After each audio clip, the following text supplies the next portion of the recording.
Bueno, buenos días a todos. Gracias por estar acá. Gracias también a los que están conectados online. Tengo el placer enorme, primero, de que reiniciemos con los INRIA Talks, que llevábamos como un mes y tanto sin tener. Así que para mí, además, es un privilegio que ese recomienzo sea con la visita del profesor José Manuel Molina, que nos visita de la Universidad Carlos III de Madrid.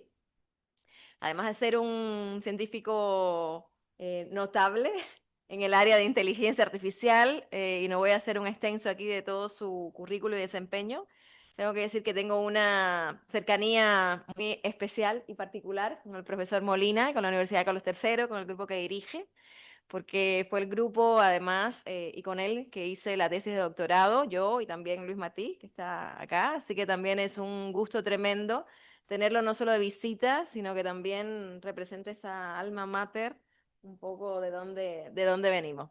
Así que bueno, nos va a contar un poco hoy un proyecto en particular en el que están, en algo que yo creo que tiene mucha aplicación en varios de los proyectos que nosotros tenemos acá, y que yo creo que también está un poco en línea con lo que queremos hacer con el Centro Binacional de Inteligencia Artificial, sobre todo en muchas de las líneas, ¿ya? De las que vamos a tratar, pero yo creo que en especial en esta de AI for Science y AI for Innovation, creo que hay mucho de lo que tirar de ahí, así que les pido a todos que también tengan ese ojo un poco abierto para después explotar al profesor Molina en todo lo que podamos en las preguntas, y luego, bueno, aprovecharemos para darles un tour por acá, y que les cuenten ustedes después un poquito de los proyectos, ¿vale? Así que, sin más, de nuevo, gracias a los que están conectados. Dejo al profesor Molina para que, con su charla, segmentación de instancias, novedades en tecnologías métricas y aplicaciones para visión por ordenador.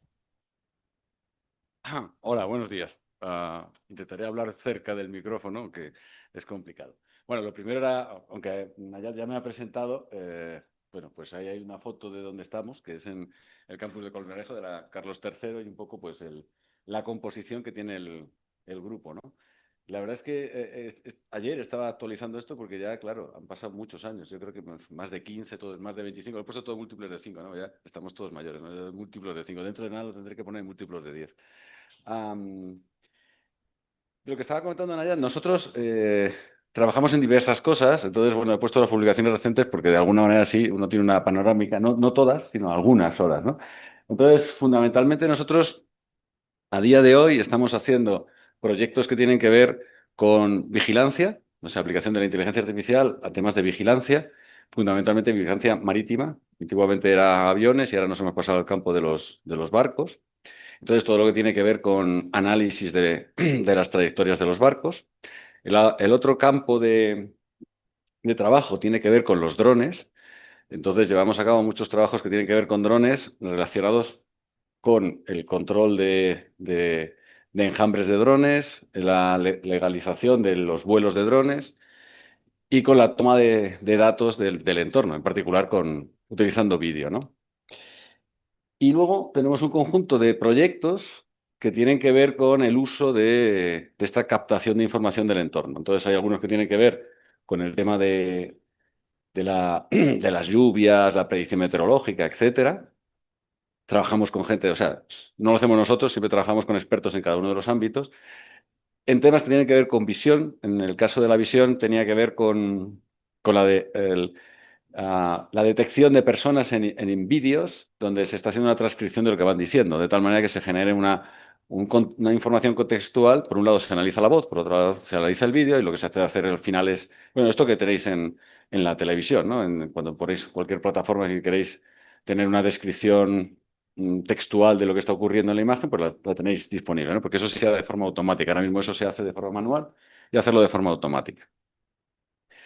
También tenemos un proyecto que tiene que ver con logística, es decir, también aplicación de procesado de vídeo para lo que es la identificación de todos los elementos que son importantes en un almacén, ¿no? Que los robots van procesando, tienen que ir cargando y tal. Es un entorno más industrial donde, bueno, a diferencia del entorno de personas, la diferencia entre un problema y otro es que el de personas es más complicado porque se mueven, las cajas tienden a no moverse, suelen estar quietas.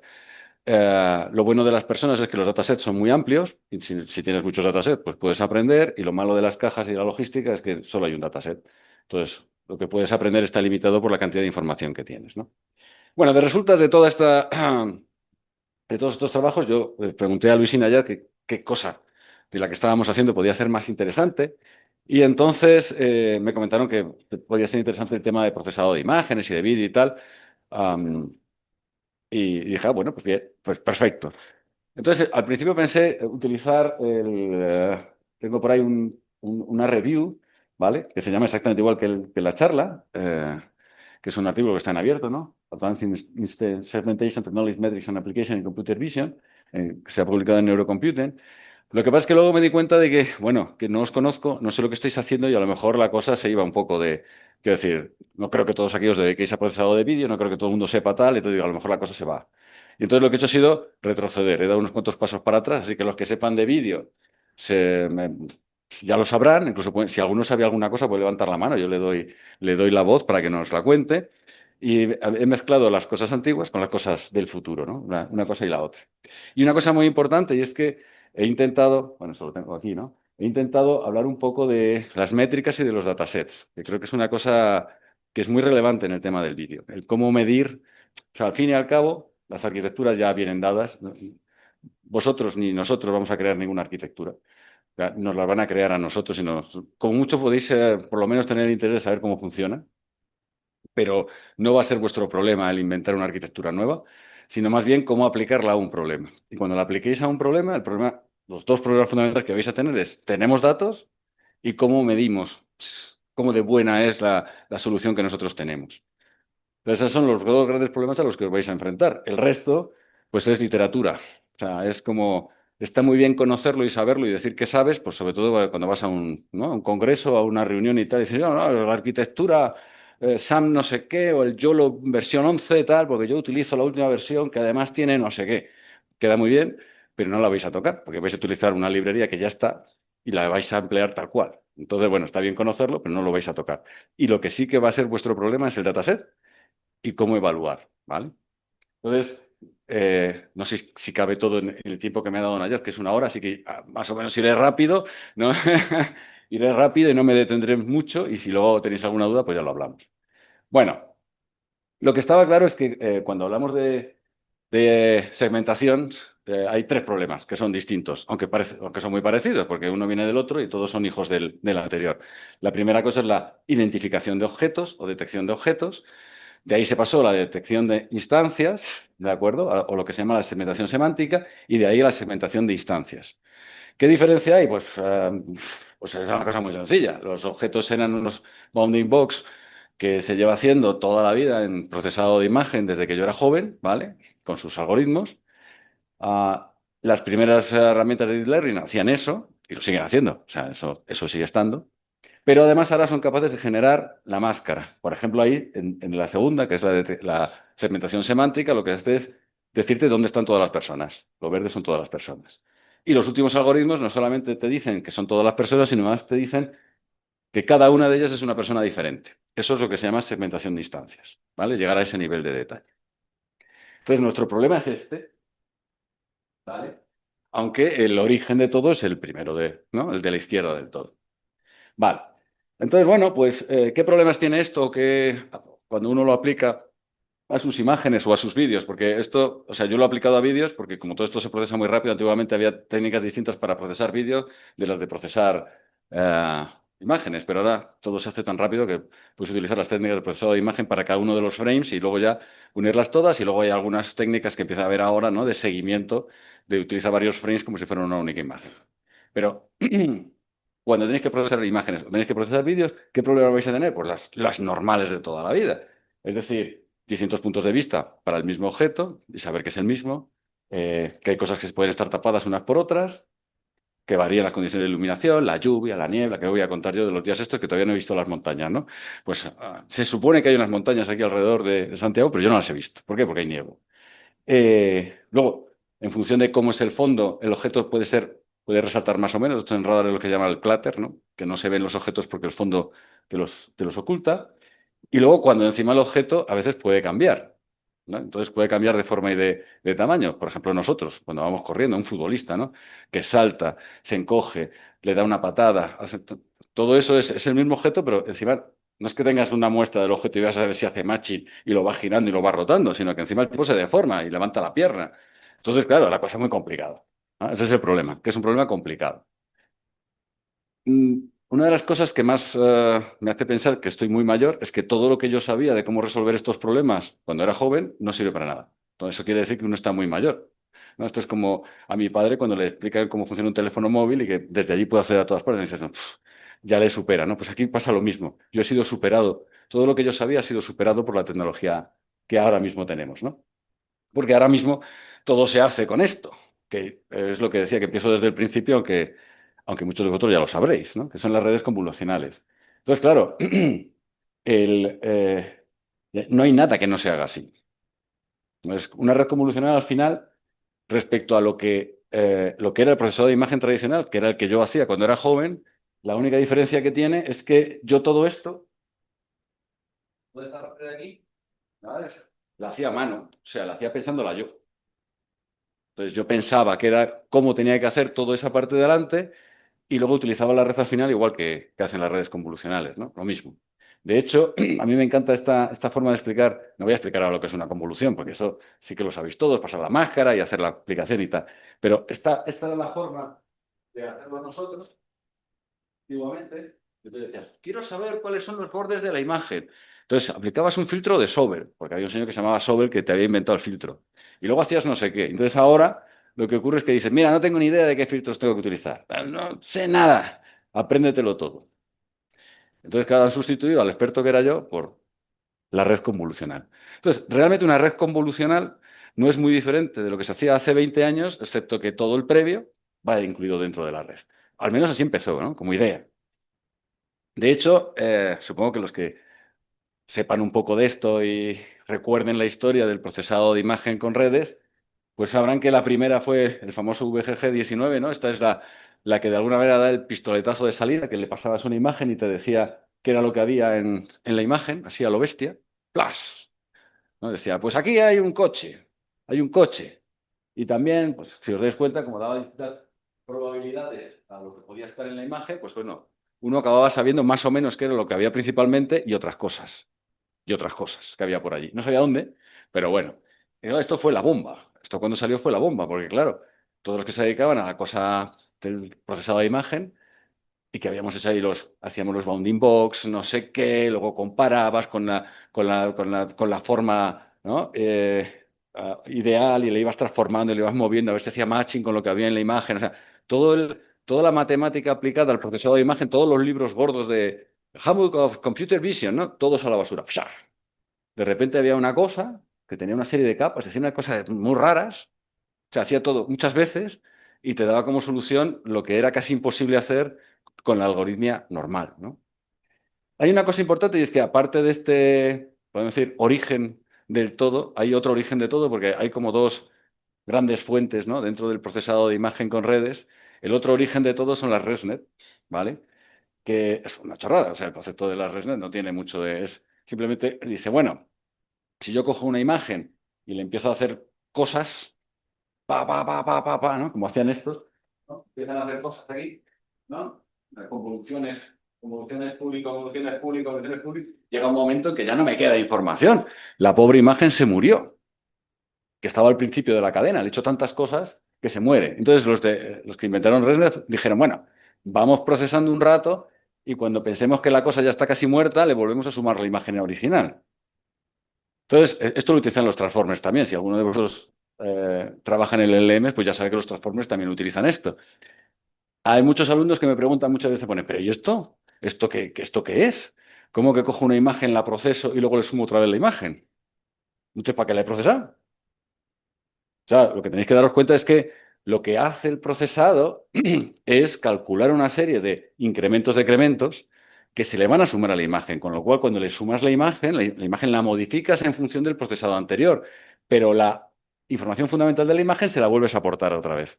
O sea que lo que tú has procesado son incrementos-decrementos, ¿no? Entonces, tenéis que pensarlo algo así. Bueno, estos son como las dos ideas que hace 10 años revolucionaron todo el invento este de las cosas del vídeo y de la imagen, ¿no?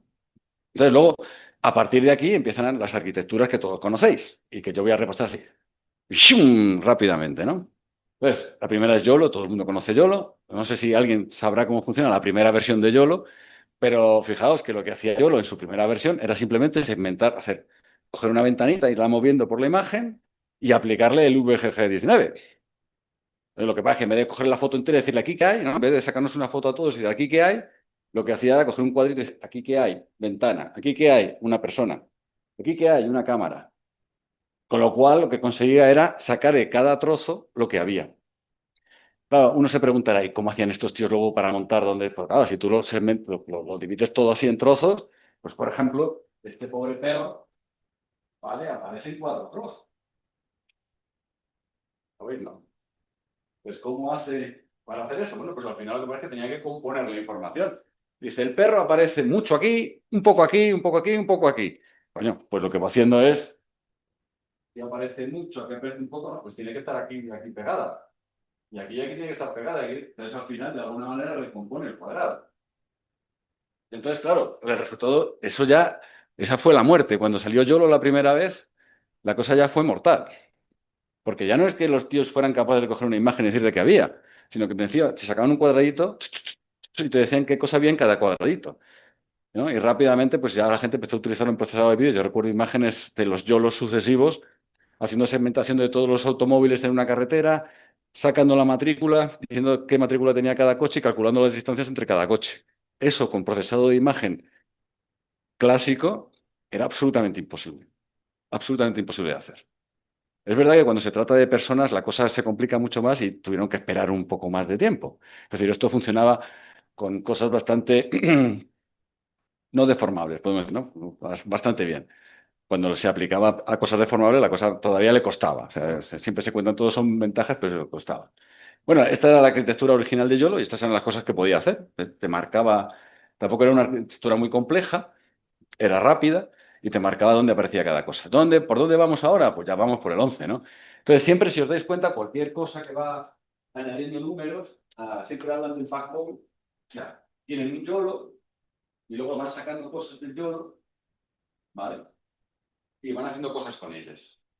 Entonces, si os dais cuenta, la complicación no viene tanto de la arquitectura general, sino cómo compones la información que va generando la arquitectura. Esa es una idea importante que hacer en la cabeza. Es decir, las arquitecturas no modifican tanto todo el backbone, no sé cómo se traduciría al español, la pieza clave del procesado, sino que lo que van haciendo son ir añadiendo cosas por encima. Pues las ventanas que ya no sean ventanas, sino que realmente utilizan un punto y entonces lo hacen con los puntos de alrededor, entonces ya no son ventanas fijas, sino que primero identifican los puntos clave, entonces todo eso lo van haciendo con la parte que está a la derecha y que está muy relacionada con lo que hacen también, pues todo lo que tiene que ver los transformers en el procesado de lenguaje. Bien, los otros, los del ResNet y todo esto, utilizaban una aproximación que era distinta, ¿vale? La otra aproximación, YOLO es una aproximación directa, en un solo paso. Le coges la imagen ¡shum! Y la procesa. La otra familia lo que hace es coge la imagen, primero detecta las regiones de interés, ¿vale? Y a partir de ahí, para cada región de interés, identifica qué es lo que hay. La filosofía es justo la inversa, son en 2 pasos. Teóricamente deberían funcionar igual. Nosotros estuvimos haciendo experimentos con las últimas arquitecturas y yo lo sigue ganando, ¿no? O sea, debería ser igual, porque al fin y al cabo el hacerlo en un orden o en otro debería dar lo mismo. Esta debería ser más lenta, cosa que es verdad. Este tipo de arquitectura, no esta exactamente, que es la original. O sea, a esta le sucedieron estas, que son las que se utilizan, el FARS y SMAC, que otra vez, bueno, otra vez a lo mismo. Fijaos, este es ¿no? El grueso del procesado es el de siempre, el de la original, y lo que van haciendo es añadiéndole cosas, ¿no? En este caso, lo que intentan hacer es procesar en paralelo todas las clases y sobre todo porque lo que buscan ahora es generar, como hace el YOLO V11, generar las máscaras, no los cuadritos, sino las máscaras. Y lo que hacen es para cada región donde saben que hay un caballo, empezar a buscar los píxeles que son caballo. Bueno, de esta evolución de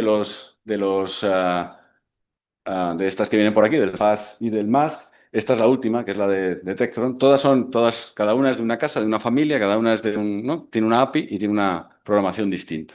Pero son todas equivalentes. Hay unas que son un poco diferentes, ¿vale?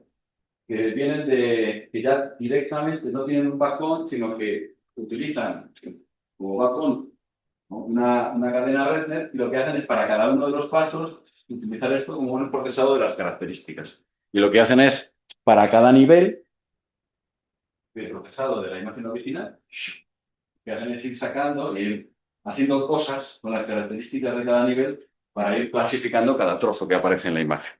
Si os dais cuenta, todas son muy parecidas, ¿vale? Esta sería la evolución de esa, de la evolución de retina, que es la de ShapeMax, que eso también utiliza bastante. Y aquí tienes el procesado de ResNet, y lo que va sacando son los resultados de las redes a varios niveles, y utilizar una vez más el mecanismo de atención parecido al que hacen los transformers.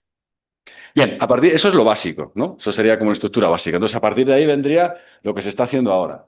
Lo que se está haciendo ahora, yo me he quedado con la parte supervisada, de todo lo que hemos hablado de la supervisada. No he hablado de SAM, no he hablado de nada que sea ni semi-supervisado, ni no supervisado, ni de reinforcement learning. Me quedan supervisado porque siguen siendo las estructuras al final que más gente utiliza. Porque el SAM funciona muy bien, pero luego cuando lo aplicas a distintos dominios empieza a fallar.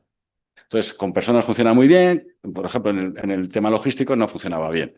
Porque, claro, intentas generar zonas muy comunes, muy grandes, y entonces te marca el suelo se come parte de los objetos, y entonces mm, no consigue hacerlo bien. Entonces, cuando es supervisado, por lo menos te aseguras de que tienes el conjunto de entrenamiento y le guías para que vaya en un camino.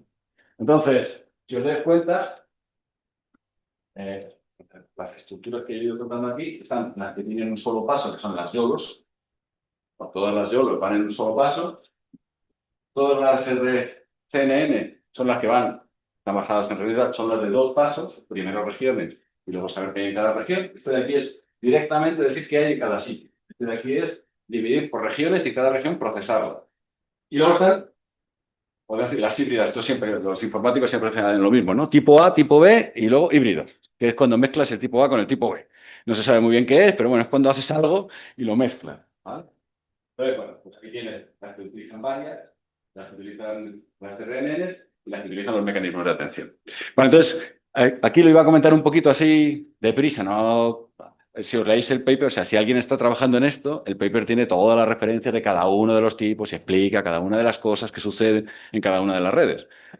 No creo que esa sea la idea de la charla. Entonces, bueno, pues por de alguna manera comentar rápidamente qué hace cada una de estas arquitecturas, ¿no? De las que están basadas en YOLO, pues básicamente están las que están basadas, no sé cómo se dice Anchor en español, yo siempre también tengo, porque claro, ancla no es, por más que queramos definirlo como ancla, ¿no? Pero es como, están basadas en algo que fija, ¿no? Que fija algo en la imagen. Entonces, las que están basadas en eso, pues tienen, por un lado, los que tienen la ventana deslizante y los que tienen una combinación lineal de máscaras en función de los coeficientes de las máscaras. Es decir, que van sacando para cada píxel posibles valores de a qué pertenece, y luego lo que hace es combinarlos linealmente. Ahí tenéis los nombres de las arquitecturas, ¿no? El TensorMax, el YOLOAD.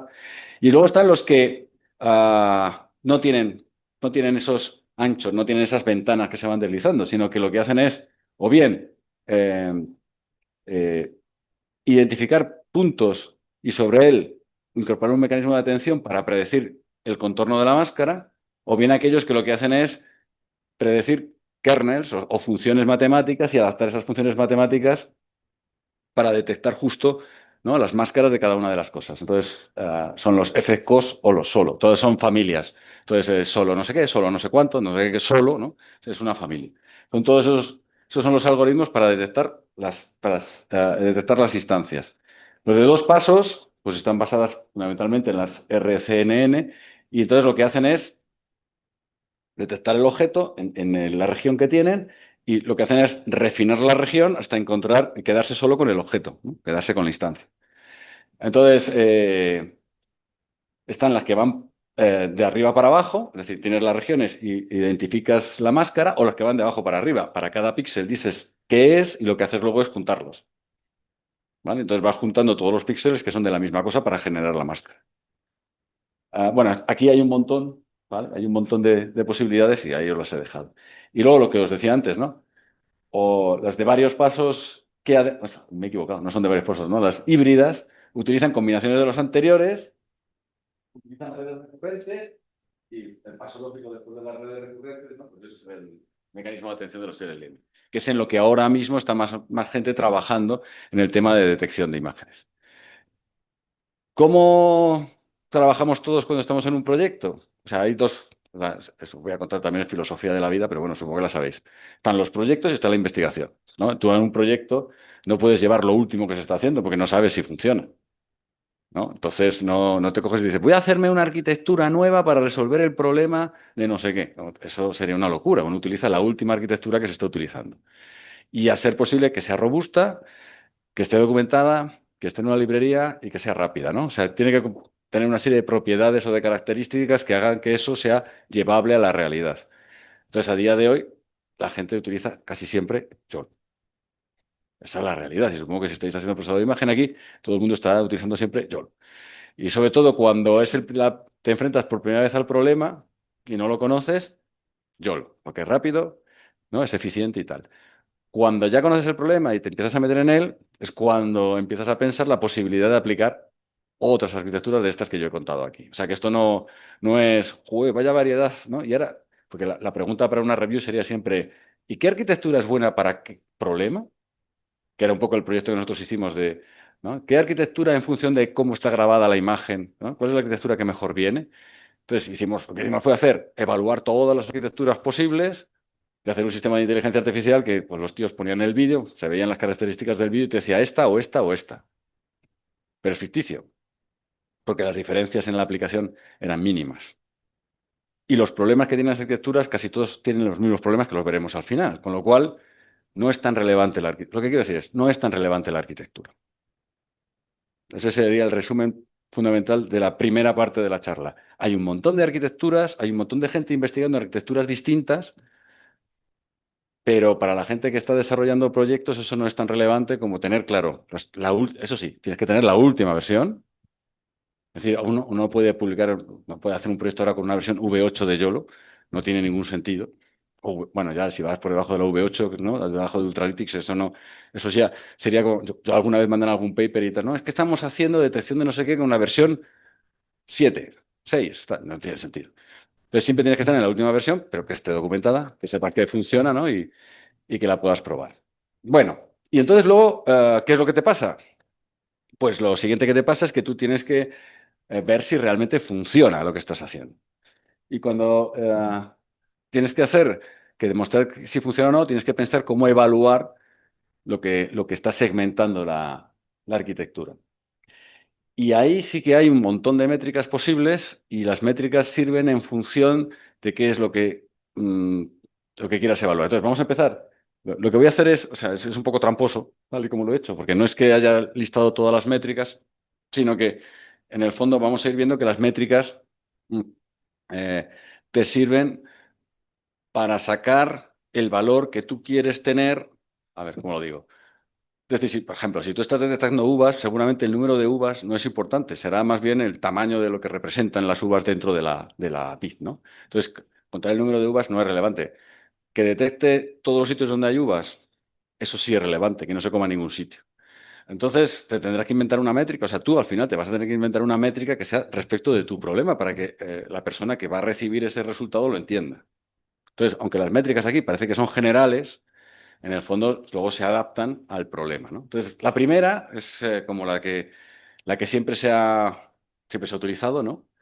Eh, es de toda la vida, es decir, de mi época joven, ¿no? Tienes unos vídeos que están etiquetados y tienes para cada objeto que hay en el vídeo una zona que ocupa, pues lo que haces es ver la que tú has detectado, pues cuánto se solapa con la que tendría que ser.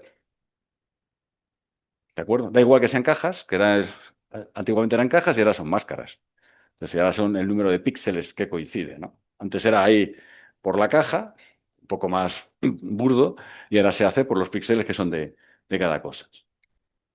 Entonces, bueno, pues al final lo que debería ocurrir, o es todo lo que mide, o lo que uno querría que si el sistema fuera óptimo, es superponer perfectamente, ¿no? Lo que tú has sacado con la máscara del Ground Truth y que esto diera un 1 de coincidencia. O sea, todos los píxeles del origen, pues esos son los que yo he sacado. Entonces, parece que mide algo que tiene sentido. Cada uno lo cuente, sí, pues tiene sentido, ¿no? Entonces, bueno, ¿Cómo hacemos para calcularlo matemáticamente? Pues nada, es una chorrada. Lo que tenemos que hacer es calcular la intersección, calcular la unión y dar un valor, porque claro, no es lo mismo coincidir, no lo vas a hacer por valor absoluto, eso sería absurdo. No es lo mismo un caballo enorme que una mosca que está volando alrededor del caballo, ¿vale? El número de píxeles que se superponen pues es distinto, así que hay que hacerlo relativo al tamaño de la caja. Así que se hace la intersección, la unión, y lo que se hace luego, pues dividir uno por la otra, ¿vale? Se divide el área que están intersecadas las dos regiones por la unión, que he dibujado es aquello de allí. Lo he hecho con cajas porque con cajas es más fácil que con máscaras. Si fuera con máscaras, pues o sea, tenéis que coger el cuadrado y cambiarlo por pues, una figura, ¿vale? Pero lo demás es igual. Si fueran dos máscaras, serían los píxeles que comparten es la intersección y todos los píxeles, no contando dos veces los que se intersecan, esos no, solo contándolos una vez, eso sería la unión. Entonces calculas el porcentaje de cuánto es la intersección respecto del total. Cuanto más juntos estén, ¿vale? Cuanto más juntos estén, más parecidos sean, ¿vale? Ese valor va a tender más a uno. Cuanto más separados estén, pues va a tender más a cero, cada vez más pequeño. ¿De acuerdo? Sí que esta es como la medida de toda la vida. Esto es con lo que, o sea, esto lo tenéis que calcular sí o sí. Esto es como el estándar, ¿vale? Entonces, una vez que tenemos el estándar, ¿vale? Podemos hacer variaciones sobre el estándar. Entonces, por ejemplo, esto es una variación que es parecida a lo de antes, ¿vale? Pero en vez de ser la intersección partido por la unión, cogemos dos veces la intersección y sumamos uno y otro. ¿Y esto por qué se hace así? Porque es más fácil de calcular. Tengo el tamaño de uno, el tamaño del otro, calculo la intersección. Entonces, claro, abajo lo estoy contando dos veces. No sé si se da cuenta, pero lo estoy contando dos veces abajo, porque estoy sumando las dos superficies. Entonces, la intersección la estoy contando dos veces, entonces arriba pongo dos veces la intersección. Esto es una manera así solo tengo que calcular la intersección, no tengo que calcular la unión. Entonces, esta forma de medir, que también es clásica, es igual que la anterior, son la misma, ¿vale? Es la misma. Bien, la siguiente que hace, lo siguiente que se hace, tanto para DICE como para IOU, lo que se hace es umbralizarlo. ¿Por qué? Porque como todos trabajamos en Machine Learning ya, todo el mundo trabaja en Machine Learning, pues la gente lo único que sabe es si aciertas o no aciertas. Entonces, esto de los porcentajes de solapamiento de la imagen original con la imagen predicha, pues a la gente ya no le cuadran. Entonces, lo que haces es decir, bueno, umbralizo. Y digo si esto es sí o no. O sea, todo es blanco o negro. Detectado, ¿no? Blanco o negro. Y ahora lo que tengo que decidir es con cuántos puntos de coincidencia digo que está bien clasificado o está mal. Eso lo entiende todo el mundo de Machine Learning. Todo el mundo que trabaja aquí en Machine Learning, todo el mundo hace clasificación y todo el mundo sabe lo de los true positive, false positive, ¿no? Y todo el rollo, la materia de confusión, ¿no? La precisión, el recall. Entonces, pues, ¿cómo llegamos hasta allí? Pues coges en el instante anterior, la métrica anterior, los valores anteriores, y lo que haces es umbralizas y dices bien, mal. Clasificado bien, clasificado mal. Entonces, a partir de que clasificas bien y clasificas mal, pues ya las métricas son las de Machine Learning, las de, no, ¿qué os voy a contar? Que no sepáis, ¿no? Es decir, pues ya sabéis. Esto, que aparece, no sé por qué, todavía todo el mundo lo cuenta en todos los papers. Las precisiones, el recall es, ¿no? Se sabe desde hace 40 años, pero bueno, está bien que lo repitan, pues si alguien se lo ha olvidado. Pues esto es el Mean Average Precision, escoger las medidas tradicionales de si está bien o está mal calculado el área, pasarlo por un umbral para saber si clasifica bien, clasifica mal, 1 cero, que parece que los seres humanos actuales no pasan de ahí, verdadero o falso, y a partir de verdadero o falso, pues ya calculamos las métricas habituales. Aquí ahora ya podemos hacer todo el análisis que queráis acerca de si el ROC, si la curva ROC, si la curva Precision Recall, que si el área bajo la curva, ¿no? Porque claro, todas esas cosas son las de Machine Learning, o sea, ¿qué os voy a contar? Pues si me cojo la curva Precision Recall, en vez del ROC, pues el área bajo la curva sería la precisión, ¿no? Y, hombre, eso sí, se llama Mean Average Precision porque lo tenéis que hacer para todas las imágenes. Entonces, calcular la precisión y luego hacer la media para todas las imágenes, ¿no? Lógicamente.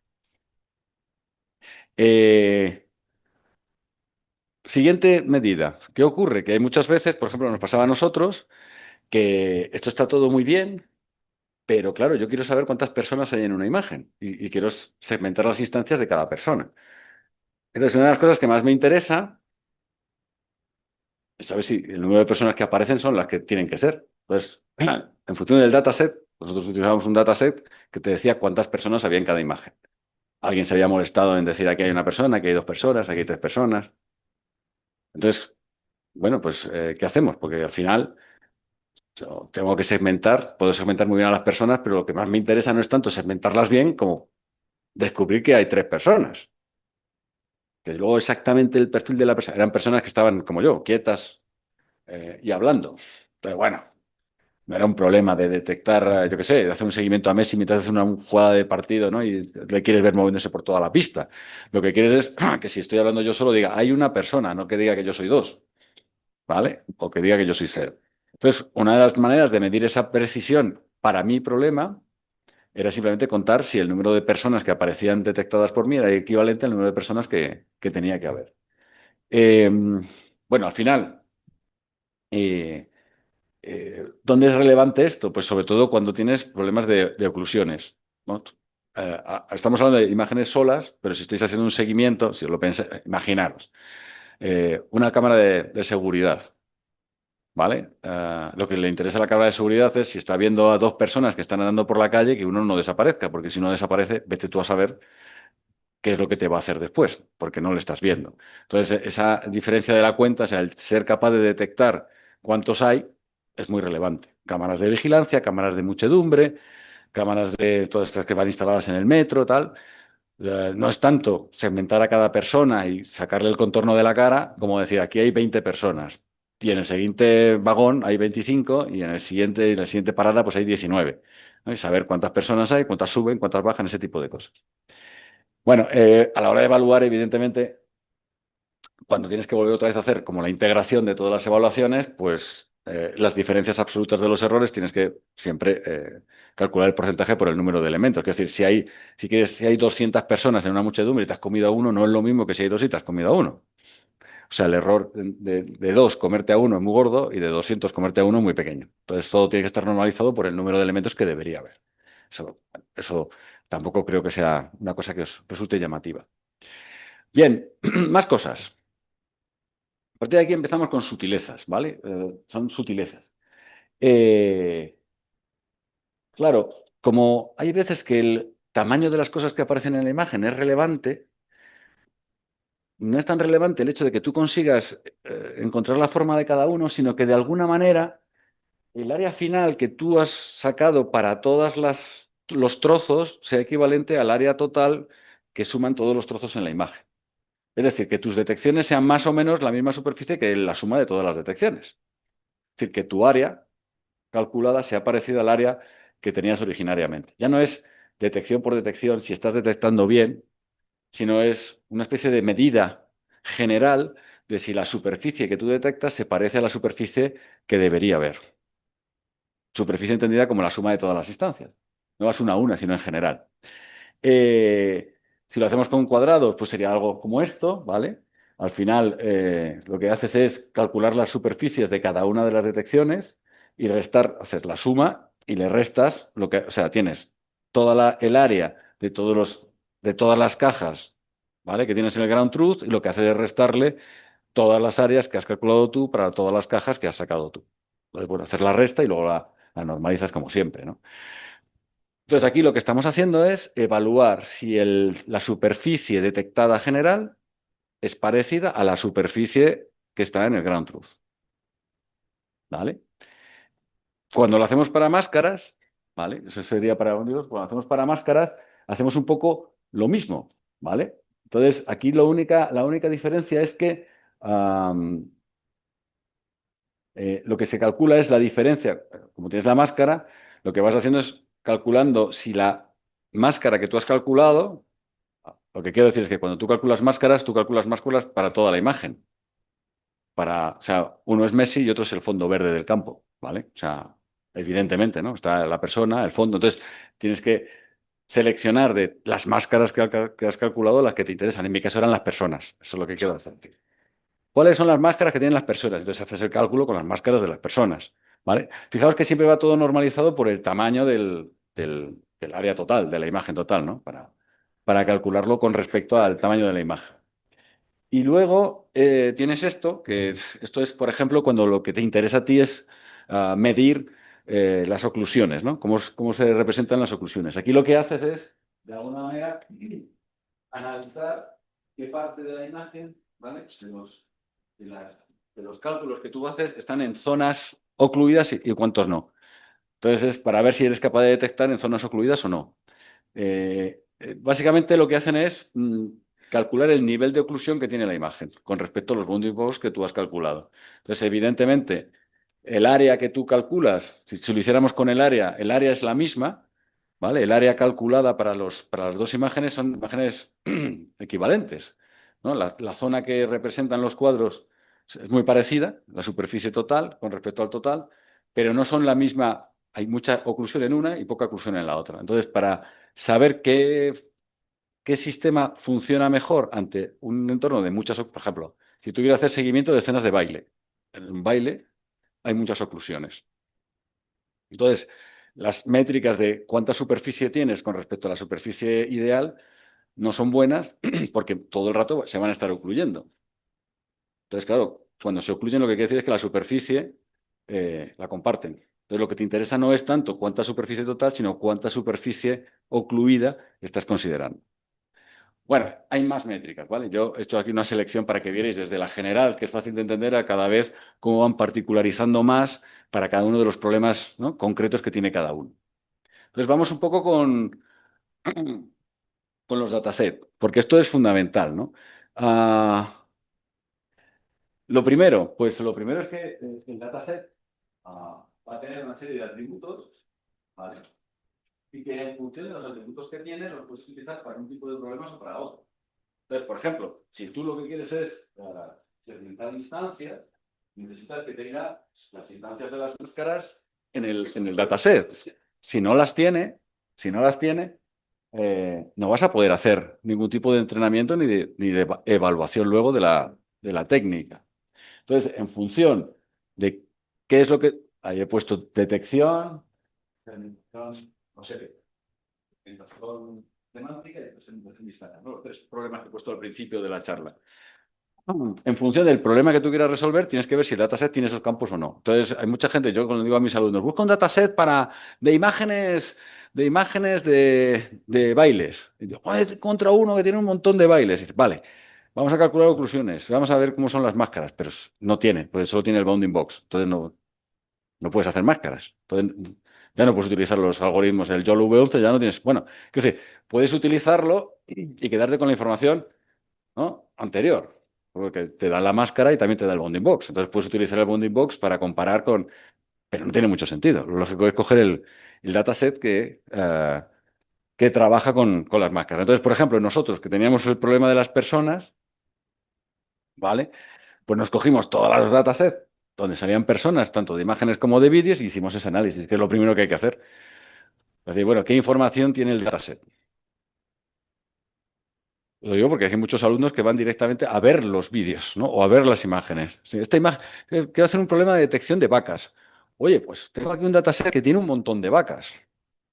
Ya, pero ¿y qué información tiene cada una de las imágenes sobre el problema? ¿Qué te dice? ¿Dónde está la vaca? ¿Te da el bounding box de la vaca? ¿Te da la máscara de la vaca? ¿No?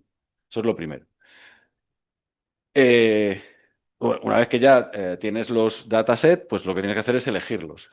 Entonces, por ejemplo, para personas, yo no sé si habéis trabajado aquí alguna vez con personas, pues para personas nosotros elegimos estos dos, ¿vale? Coco, ¿por qué?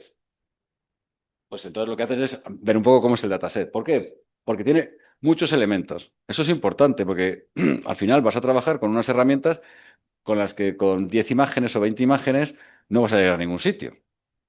Así que lo primero que te hace falta es que tenga muchos elementos.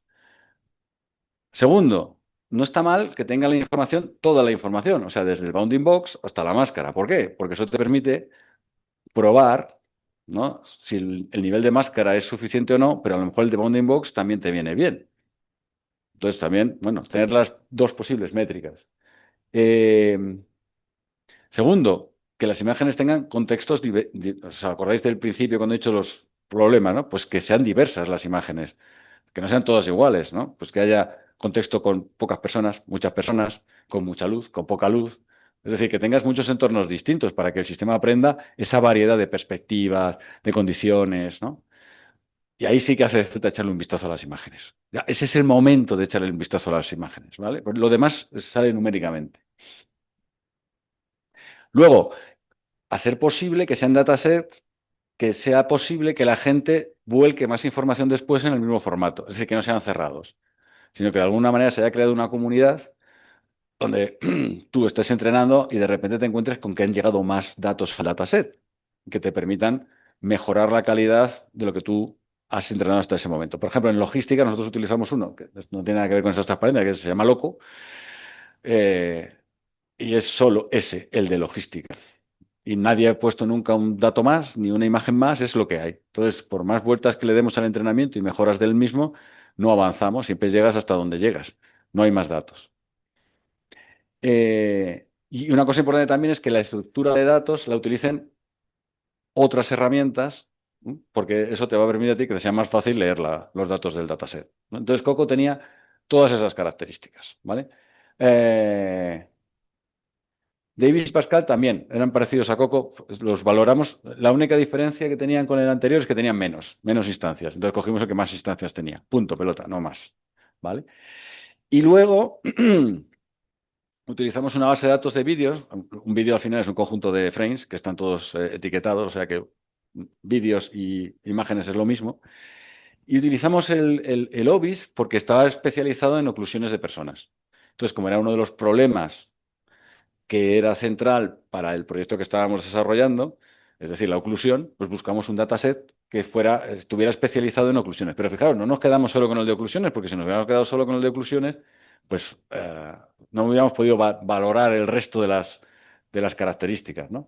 Entonces, lo de las oclusiones es una cosa como muy particular. Entonces, en Coco no hay muchas oclusiones y en Obis son todo oclusiones, porque son vídeos de gente bailando y tal. Entonces, todo el rato las imágenes hay oclusiones por todos los lados. ¿Por qué elegimos Obis? Por una razón pues, muy tonta, porque es que tiene la misma estructura de datos que Coco. ¿Sabes? Es como han cogido y han desarrollado un dataset basado en el dataset anterior. Entonces han utilizado la misma estructura, todos los mismos metadatos, y entonces, pues, ¿no? Lo utilizas tal cual. Cuando he estado hablando todo el rato de metadatos y tal, de Coco, de Obis, ¿de qué estoy hablando? Bueno, pues estoy hablando de, yo qué sé, pues vamos a describir un poco, por ejemplo, Coco, así rápidamente. Pues Coco tiene eh, 91 categorías. Habitualmente casi todos los datasets suelen tener solo categorías. En el caso de Coco tiene categorías y además están estructurados en formato árbol y tiene 11 grupos. Entonces, los tiene así, pues yo que sé, animales, pues tiene pájaros, gatos, vacas, elefantes, ¿no? Perros, pues ese tipo de, ¿no? Ese es el tipo de categoría que tiene cada uno de los datasets. Bueno, personas es el primero. O sea, a nosotros nos interesaba el número de instancias de las personas, para que tuviera más personas dentro del dataset. Lo de los elefantes está bien, pero no era nuestro problema. Entonces, bueno, aquí podéis ver un poco la comparación para cada una de las categorías, el número de instancias comparado con Pascal, por lo que elegimos Coco en vez de Pascal, ¿no? Am, y entonces, bueno, pues al final lo que tienes en un dataset de estos es la imagen y la información adicional. Respecto a la información adicional, poco que decir, porque, bueno, pues la información, la licencia, la imagen. Entonces, lo que nos importa son las anotaciones y las categorías, ¿no? Que es donde va la cosa, ¿no? En las anotaciones es donde está la información. Muy poco rápido, pero tampoco, si no vais a utilizar este dataset, pues ya utilizaréis otro. Lo que pasa es que esto es lo que os tenéis que fijar. En la parte de anotación es donde va un poco esto que estamos hablando de si lo que tiene son los bounding box o lo que tiene son las máscaras, entonces cómo las define, ¿vale? De hecho, no sé dónde está, en algún sitio debe estar, como la máscara, que es decir, cada dataset tiene una forma de representar la máscara. Entonces, en el caso de Coco, lo que haces es tienes unos números que tienes que ir interpretando y te van dando como cómo te tienes que mover dentro de la imagen para ir, ¿no? Seleccionando los píxeles que forman parte de la máscara. Eso te lo dan, o sea, no es que. Pero a mí me parece curioso, porque cada uno lo codifica de una manera distinta. O sea, pensad que tenéis que. No vais a codificar cada máscara como toda la matriz de la imagen y en negro lo que es la máscara, porque eso sería un desperdicio de espacio. Entonces, claro, tienen ahí una codificación para las máscaras que.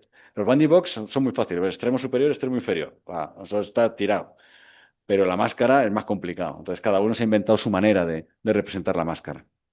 Si os dais cuenta, Coco te da la máscara y te da el bounding box ¿vale? Y bueno, luego también tiene las categorías, que también es relevante porque tú nunca trabajas. A ver, no digo yo que no, pero nadie trabaja con todas las categorías, porque nadie quiere segmentar desde coches a elefantes pasando por personas. Entonces, vuestro problema será uno. Entonces, es importante que estén bien clasificadas, ¿no? Esto es lo que os decía antes, ¿ves? O sea, Coco tiene tanto futuro tradicional como las máscaras. Pero la máscara de avión y con una la otra. Entonces, representar una máscara, ¿vale? A todo el mundo se le ocurre coger la matriz, poner todo en negro, pero no es la manera más eficiente. Eso es lo que decía yo antes. Y la extensión de Coco, pues es el Obis, ¿no? Que otra vez tiene pues vídeos de distintas cosas, en particular personas, si os dais cuenta, tiene un montón de personas. Y es exactamente igual que en Coco, lo que pasa es que le han añadido la parte que tiene que ver con los vídeos, ¿vale? Es decir, en vez de tener imágenes, tiene vídeos y cada vídeo se compone de imagen. Tiene como una estructura superior en el árbol. Con lo cual, si tú vas a trabajar con vídeos, utilizas el ID del vídeo y si vas a trabajar con las imágenes, tienes que bajar al siguiente nivel para trabajar con las imágenes. Esta es la cosa típica que tiene el Obis, ¿no? Gente bailando, gente haciendo deporte y tal, y por eso hay tantas oclusiones, porque se están moviendo y va. Y ahora veremos los problemas que generan este tipo de cosas. Vale. Espera, antes de empezar. Bien, una vez que ya tenemos, ¿vale? Ya tenemos seleccionada la arquitectura o arquitecturas, que bueno, total, si estáis trabajando, tampoco pasa nada por probar con varias, ¿vale? Y con varios parámetros, porque una vez que tienes montado el setup para hacer la experimentación con las imágenes, ya las tienes tal, lo que menos cuesta, ¿no? Es entrenar las arquitecturas. Entonces, lo normal es probar con YOLO y con otras arquitecturas y con distintos parámetros, ir cambiando, ¿no? O sea, tenéis una maleta llena de arquitecturas de procesado de imagen. Una vez que ya habéis seleccionado el dataset que se corresponde y que habéis elegido las métricas que se corresponden, entonces empieza a correr aquello. Evidentemente, cuando calculáis las métricas, no sabéis qué está pasando, porque no vais a ver foto por foto, ¿no? Imagen por imagen, el original, el resultado, ¿no? De cada una de las imágenes. Entonces tú al final acumulas resultados. Acumulas resultados y con esa acumulación es con lo que decides qué arquitectura va mejor, qué arquitectura va peor y cómo funciona.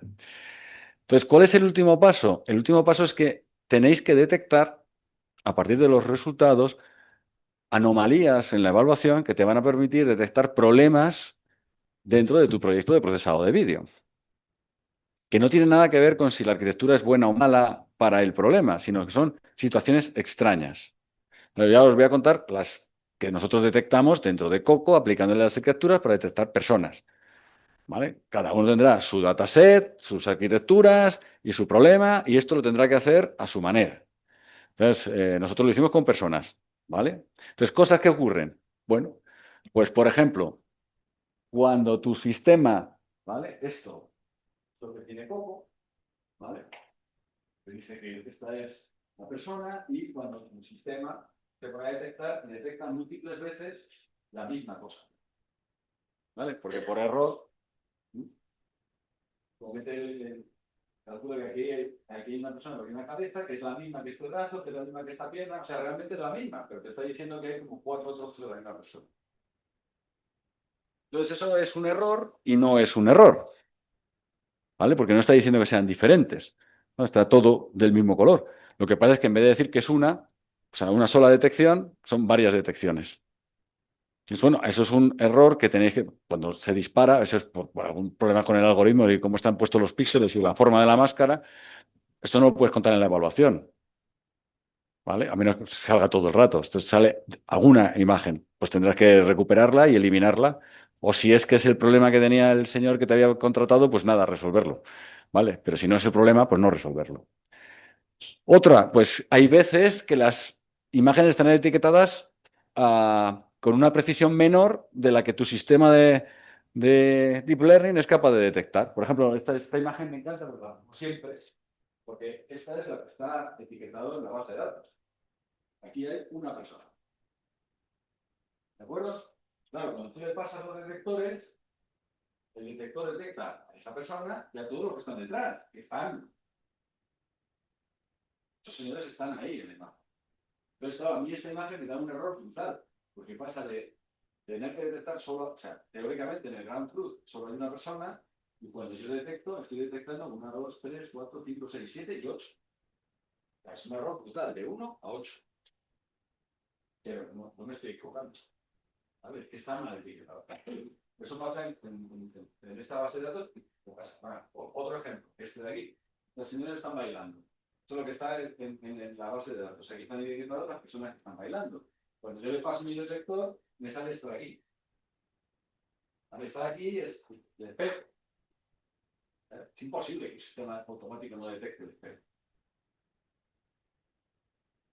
Pero claro, esto es un error. Esto, pues lo digo porque, claro, cuando nosotros estábamos presentando los resultados a la empresa correspondiente y teníamos que explicarle los errores que cometían las arquitecturas, claro, al final tenías un listado de errores, un error medio, no sé qué, no sé cuánto, y luego por cada imagen tienes su error. Entonces, son errores. Una de las cosas que a ellos más les preocupaba era, por ejemplo, el número de personas. Entonces, de 1 a 8, la imagen que... Oye, el sistema no funciona. O sea, porque la impresión que tiene la empresa es, hay situaciones en las que esto se va de madre. Porque de 1 a 8 es que se te ha ido total. ¿Vale? Entonces, claro, tienes que bajar y ver qué es lo que está pasando antes de que te lo digan ellos. Esto es un error muy común, sobre todo el de abajo. Es decir, el etiquetado objetivo, visto como un ser humano que está interpretando la escena, y lo que es capaz de hacer una herramienta de deep learning, que es incapaz de saber que es, bueno, es que, porque todos sabemos cómo funciona una cosa de baile, pero si no, la imagen que se ve ahí en la foto es tal cual una persona, o sea, no, o sea, si tú no sabes que eso es una escuela de baile y que eso tiene un espejo, porque todas las escuelas de baile tienen un espejo y está en tu acervo, es absolutamente imposible. O sea, alguien que no haya visto nunca una escuela de baile, tú le enseñas esa imagen de cuántas personas hay y te la cuenta, ¿vale? Bien, otra de las cosas es que hay veces que las anotaciones no están bien hechas. Por ejemplo, en este caso, pues una chorrada, entonces lo que hay en la base de datos, estaba marcado la persona esta que está viendo este reloj y estaba marcado este ser humano que está aquí representado en el reloj. Pero no sé por qué, no representaron a este otro ser humano que está aquí a este lado. Entonces, en el dataset aquí dice, hay 2 personas. Entonces, tu red al final, pues va a detectar 3 personas, porque hay 3. Eso sí que es un error. Esto no es como el de antes, que bueno, han pensado que en el fondo no se ven las personas o tal. Es un error directo de anotación. ¿Vale? Ese verde es el de las personas. Bueno, de hecho, detecta más personas ahí arriba. O sea, todas estas pequeñas figuritas que hay aquí, ¿vale? Alguna de estas dice que son personas, claro. No, está bien. Entonces pasa de 2 personas en el dataset, aquí que hay 7, y además, en función de los parámetros de la red, que nos dará más o menos, porque será capaz de distinguir más estos pequeños o no. Entonces, claro, bueno, pues ahí una de dos, o aquí solo pone que esta es la persona a detectar, ¿vale? Entonces, el dataset solo tiene a la persona humana, o ya si te mezclan un humano con uno que está pintado, pues ya la red pues, los mezcla a los humanos y a los pintados. Entonces tienes que poner todos los pintados en el dataset. Bueno, y con eso, no sé si he tardado mucho o poco, he intentado ser breve y rápido. No sé si me he pasado de velocidad. ¿Me he pasado? No. Vale. Me han dicho 1 hora, yo soy muy germánico. 1 hora. Bueno, pues muchas gracias. Es momento de las preguntas, así que aprovechar. Pues si no preguntéis, no puedo. A ver.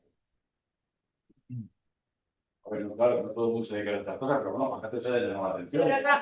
Tenemos proyectos concretos en los que espero que estén conectados también los colegas de consultores. Que estén conectados ahí los colegas también de Concha y Toro y parte del equipo acá. Hay muchísimas cosas que se aplican en ese contexto de ese proyecto en particular. Como es lo que ha contado también el profesor Molina acá, tiene que ver mucho con cómo aplicar todos estos métodos a problemas concretos. Y yo creo que, bueno, hay una inspiración probablemente de cosas concretas en las que estén todos trabajando. ¿Pregunta? Paul. Hola, José Manuel. Hola, ¿qué tal?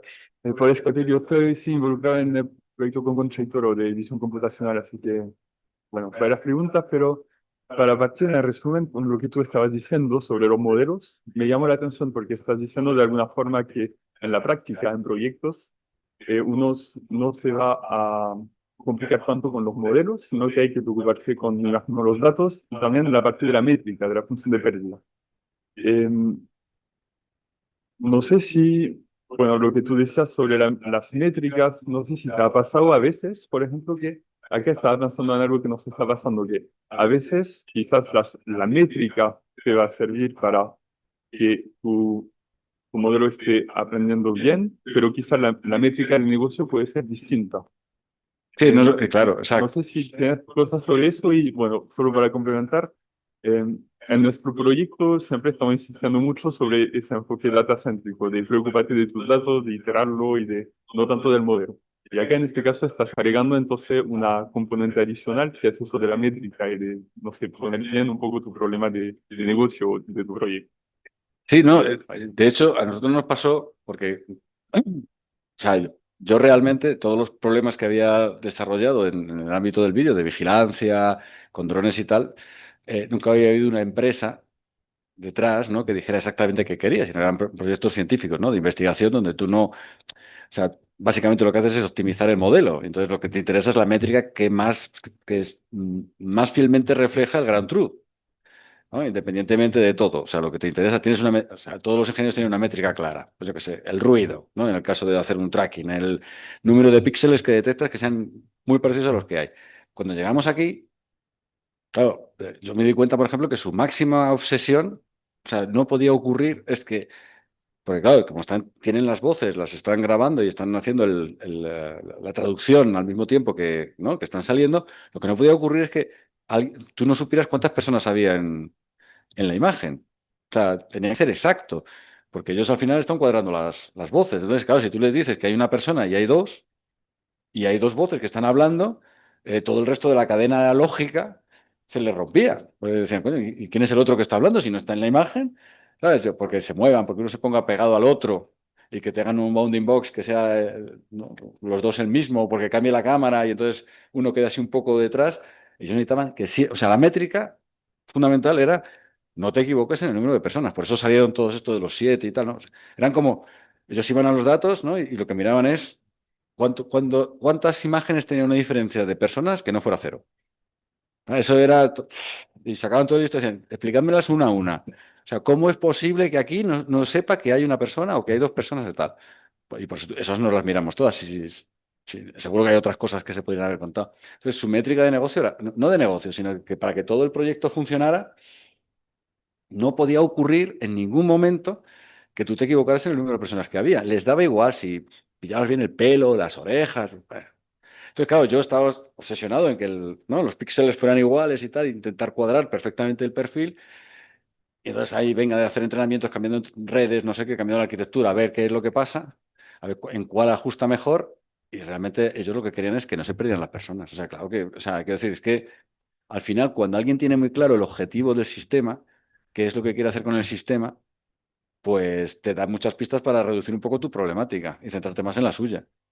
Yo no sé, algunas cosas que hemos hecho con drones, lo que pasa es que no con una empresa detrás, pero muchas veces pasaba, ¿no? Esto de saber cuántas plantas están ya maduras, ¿no? Con un dron que va cogiendo una imagen y tal.